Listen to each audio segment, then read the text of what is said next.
No universo dos X-Men, a mutação quase sempre exige transformações físicas brutais, dolorosas e completamente bizarras. O corpo desses heróis sofre alterações extremas que os estúdios de cinema muitas vezes preferem esconder. Mas no vídeo de hoje, nós vamos explicar em detalhes como funcionam essas transformações insanas. Wade Wilson, o Arma 11. O filme do Deadpool de 2016 nos mostrou aquele clássico mercenário carismático e maluco que fala com o público o tempo todo. Mas a primeira vez que o personagem apareceu nos cinemas foi em 2009, no filme X-Men Origins Wolverine, de um jeito bem diferente. No começo daquela história, o Wade Wilson foi apresentado apenas como um mercenário mutante que fazia parte de uma força-tarefa militar junto com o Logan. Nessa fase, ele até tinha as suas marcas registradas, lutava incrivelmente bem com duas espadas e não calava a boca um segundo sequer. O problema é que o roteiro não transformou ele no anti-herói clássico de traje vermelho. O que aconteceu na verdade foi que os vilões do filme apagaram esse Wade falastrão, forjaram a morte dele e o usaram como cobaia em um experimento militar bizarro. Foi exatamente assim que o filme apagou o Deadpool original e criou o Arma 11. Para calar o personagem de vez e acabar com as piadas, os cientistas literalmente costuraram a boca dele. E as bizarrices não pararam por aí. Os olhos dele atiravam lasers iguais aos do Superman. Ele ganhou poderes de teletransporte, lâminas enormes que saíam dos braços e uma força absurda. Tudo isso porque o projeto Arma 11 transformou o corpo dele em um coquetel vivo, feito para absorver as habilidades roubadas de vários outros mutantes no filme. Com certeza, não era o Deadpool que o público esperava ver, e isso acabou virando uma das adaptações mais estranhas e criticadas do cinema. A revolta com essa versão foi tão grande que o Deadpool dos filmes recentes fez questão de viajar no tempo só para matar essa cópia bizarra com um tiro na cabeça. Já nos quadrinhos, a história de como ele conseguiu seus poderes é muito mais séria e coerente. Wade aceitou participar do programa Arma X para tentar curar um câncer terminal. A ideia dos cientistas era injetar nele um soro feito com o DNA do Wolverine. Como o fator de cura do Logan é um dos melhores da Marvel, o plano parecia perfeito. O problema é que o soro não curou a doença de verdade. O câncer age multiplicando células doentes no corpo. Então, o novo poder de cura do Deadpool ficou preso em um cabo de guerra sem fim com a doença. Ele regenera o corpo sem parar, mas o câncer volta a atacar na mesma velocidade, sem nunca desaparecer. Essa batalha constante e violenta dentro do organismo dele foi o que desfigurou seu rosto para sempre. E é basicamente assim que o verdadeiro Deadpool foi criado e conseguiu sobreviver. Senador Robert Kelly. Esse senador consegue se dobrar, espremer e esticar para sair de qualquer situação. Mas o mais irônico de tudo é como ele se tornou um mutante. Ele é um mega conservador com uma intolerância profunda por pessoas com poderes. No filme, ele tem um único objetivo: transformar os mutantes no inimigo público número 1, forçando a revelação de seus poderes para uma população que já não confia neles. A lógica dele é que a sociedade precisa saber quem eles são e o que podem fazer. Nos quadrinhos, a história segue a mesma linha. Ele é a principal força política por trás da Lei de Controle de Mutantes, embora em algumas versões seja o próprio assassinato dele, pelas mãos da Irmandade da Mística, que acaba provocando a criação dessa lei. No filme dos X-Men do ano 2000, ele é sequestrado pela Mística e levado para o esconderijo do Magneto. Lá, o Magneto joga o senador em uma máquina que aciona uma mutação artificial, transformando o Kelly no exato tipo de criatura contra a qual ele passou a vida inteira gastando dinheiro público para combater. Sendo honesto, é uma ironia muito bem-vinda ver o maior inimigo dos mutantes acabar virando um. E quais são os poderes dele? O filme não aprofunda tanto, mas ele se torna uma espécie de água-viva humana. O corpo do Kelly começa literalmente a derreter, virando uma substância líquida extremamente maleável. Por causa dessa nova forma, ele consegue se espremer e escapar com facilidade pelas grades de uma prisão. Fera!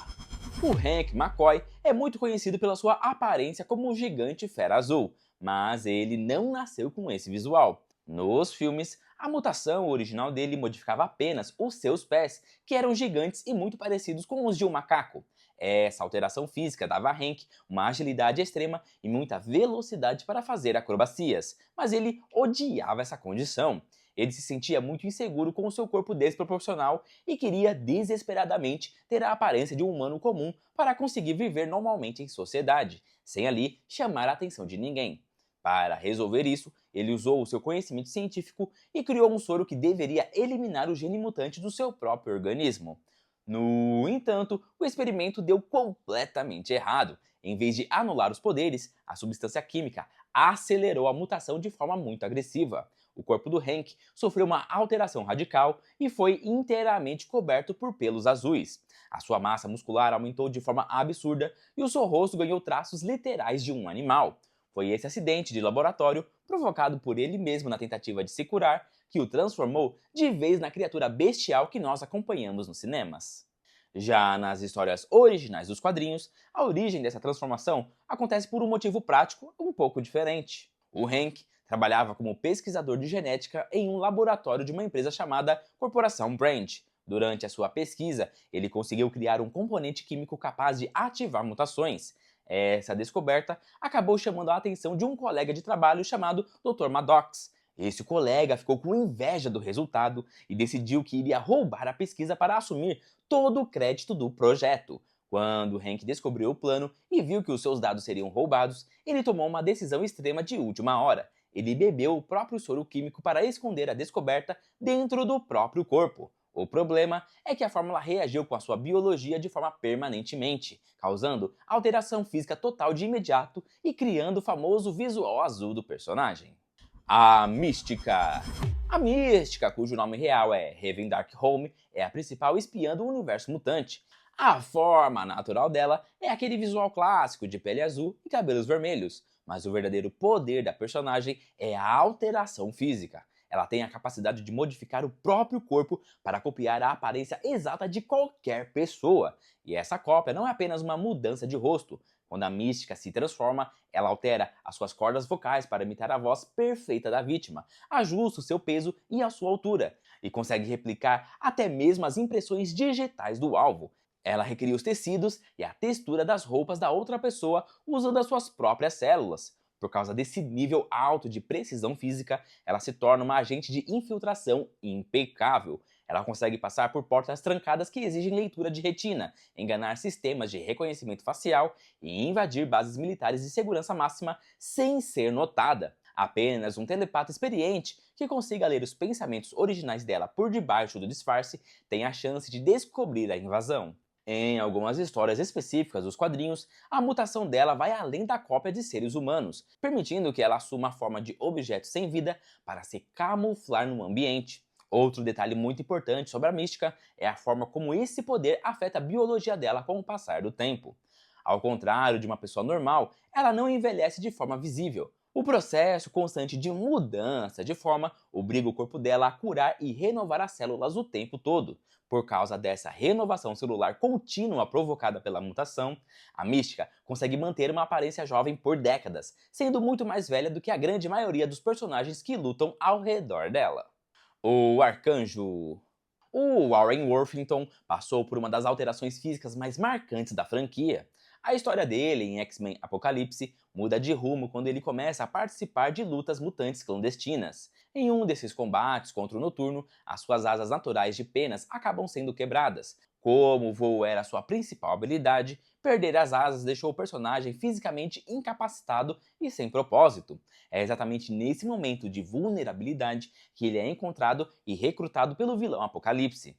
Usando as suas habilidades de manipulação genética, o vilão decide reestruturar o corpo de Warren. Nesse processo, o que restou das antigas asas orgânicas é substituído por uma nova anatomia feita inteiramente de metal. Essa mudança não serve apenas para curar o personagem, mas também funciona como um aumento prático de poder. Com a estrutura metálica, o Warren ganha muito mais velocidade no ar e o corpo dele passa a suportar impactos mais fortes. E essas asas não funcionam só para locomoção e defesa. As bordas delas são afiadas, o que permite que ele use a estrutura como lâminas para atacar de perto. Além disso, o Warren desenvolve a habilidade de atirar essas penas metálicas como projéteis contra seus alvos. Nos quadrinhos, a origem do Arcanjo segue o mesmo caminho. O Apocalipse também encontra o Warren machucado e implanta essa tecnologia metálica nele para transformá-lo em um dos seus servos, o Cavaleiro da Morte. A principal diferença em relação aos filmes é que as revistas adicionam uma função biológica para essas armas. Nos quadrinhos, o corpo do Arcanjo produz uma neurotoxina que reveste essas penas de metal. Assim, se um inimigo for cortado por um desses projéteis, o veneno entra direto na corrente sanguínea e paralisa a pessoa na mesma hora. A Fênix Negra. Agora, precisamos mencionar a evolução da Jean Grey. A Força Fênix, que se hospeda na personagem, é uma das entidades mais antigas da Marvel. Nos quadrinhos, ela é uma energia de vida cósmica que surgiu antes mesmo da criação do nosso universo. A versão sombria, que nós conhecemos como Fênix Negra, nasceu justamente quando essa entidade entrou em contato com as emoções humanas pela primeira vez. Essa mistura de sentimentos fez a entidade perder a sua estabilidade, transformando uma energia de renascimento em uma fonte pura de destruição. No filme Fênix Negra de 2019, a história mostra como esse poder afeta diretamente a mente da personagem. A absorção dessa energia cósmica quebra as barreiras de proteção mental que a Jean possuía. Sem essas defesas, a telepata perde o controle físico de suas próprias habilidades. O poder dela oscila de forma violenta, chegando ao ponto de causar uma explosão que mata a Mística acidentalmente. Além de tentar conter o próprio corpo, a Jean ainda precisa lidar com a manipulação da líder de uma raça alienígena que tenta se aproveitar dessa fragilidade emocional para roubar a Força Fênix e dominar a Terra. Apesar das críticas que o roteiro do filme recebeu, a representação visual da evolução da Jean foi bem adaptada. Na cena da última batalha, em vez de continuar tentando bloquear a entidade, a personagem decide aceitar e canalizar a energia. Ela direciona a força cósmica para desintegrar a vilã alienígena e proteger os outros X-Men. No fim desse combate, a Jean voa para o espaço sideral e assume fisicamente o contorno flamejante do Pássaro de Fogo, entregando um dos efeitos visuais mais marcantes de toda a franquia de filme dos mutantes. Wolverine. O Wolverine é muito conhecido pelo seu esqueleto de adamantio, pelo poder de cura e por ser interpretado pelo ator Hugh Jackman. Mas esse metal não nasceu com ele. O adamantio foi colocado no corpo do personagem de forma artificial durante os testes do projeto militar Arma X. O Logan foi capturado e os cientistas cobriram todos os ossos dele com esse material. O que pouca gente sabe é que o adamantium é muito tóxico. Por causa disso, o poder de cura do Wolverine precisa trabalhar sem parar apenas para limpar o envenenamento causado pelo metal no sangue dele. Esse esforço constante do corpo acaba travando a verdadeira evolução da mutação dele. A prova de como isso funciona aconteceu nos quadrinhos, na edição número 25 dos X-Men, publicada em 1995. Durante uma batalha, o Wolverine atacou o Magneto para proteger o Mercúrio. Para se defender, o Magneto usou seu controle magnético e arrancou todo o adamantio de uma vez só, puxando o metal de dentro para fora do corpo do Logan. O dano físico foi tão grande que a Jean Grey e o Professor Xavier precisaram usar telepatia para segurar a mente do personagem e impedir que ele morresse de dor. A grande consequência desse ataque apareceu depois que os ferimentos se fecharam. Sem aquele metal tóxico no esqueleto para segurar os poderes, o fator de cura do Wolverine ficou sem nenhum tipo de freio. A biologia dele acelerou de forma descontrolada e causou uma regressão genética. O corpo do Logan sofreu uma transformação física e a mente dele parou de funcionar como a de um ser humano. Ele se tornou uma criatura totalmente selvagem que agia apenas pelos instintos básicos de sobrevivência. Além de toda essa mudança no corpo e na mente, sem o adamantio para revestir o esqueleto, as famosas garras dele voltaram a ser formadas de ossos. Emma Frost. Para fechar a nossa lista, temos a Emma Frost. A mutação principal dela sempre foi a telepatia de alto nível, mas tanto nos filmes quanto nos quadrinhos, ela desenvolveu uma segunda habilidade física que mudou a forma como ela luta. A pele da Emma consegue se transformar completamente em diamante sólido. Essa nova estrutura física cria uma defesa quase perfeita. Quando ela está nessa forma de cristal, o corpo dela não sofre danos por impactos, e os tiros de arma de fogo não conseguem atravessar a pele. Além de proteger a parte física, o diamante também funciona como um escudo para o cérebro. O material bloqueia qualquer tipo de ataque telepático feito por outros mutantes. O único efeito colateral dessa transformação é que o isolamento funciona para os dois lados. Enquanto o corpo dela está coberto pelo diamante, a mente dela fica presa dentro dessa estrutura. Isso significa que a Emma não consegue usar a sua própria telepatia para ler mentes ou atacar inimigos enquanto estiver transformada. Nos quadrinhos, o nível de resistência física dessa nova forma é tão alto que ela consegue lutar corpo a corpo contra o Hulk sem ser esmagada. Outro detalhe muito importante é que, durante a transformação, a biologia da Emma para de funcionar como a de um ser humano comum. corpo dela se torna totalmente autossustentável. Isso quer dizer que ela não precisa comer, não precisa beber água e consegue suportar ambientes com calor ou frios extremos sem sofrer nenhuma alteração no organismo. A soma de todas essas vantagens faz dela uma das personagens com a defesa corporal mais eficiente da Marvel. Nas revistas originais, essa capacidade de virar diamante é explicada cientificamente como uma mutação secundária, ou seja, foi um mecanismo de defesa biológico que o corpo dela ativou sozinho, muitos anos depois do surgimento da sua telepatia original. E se você chegou até aqui, deixa o likezão no vídeo, se inscreve no canal Nerd e até a próxima!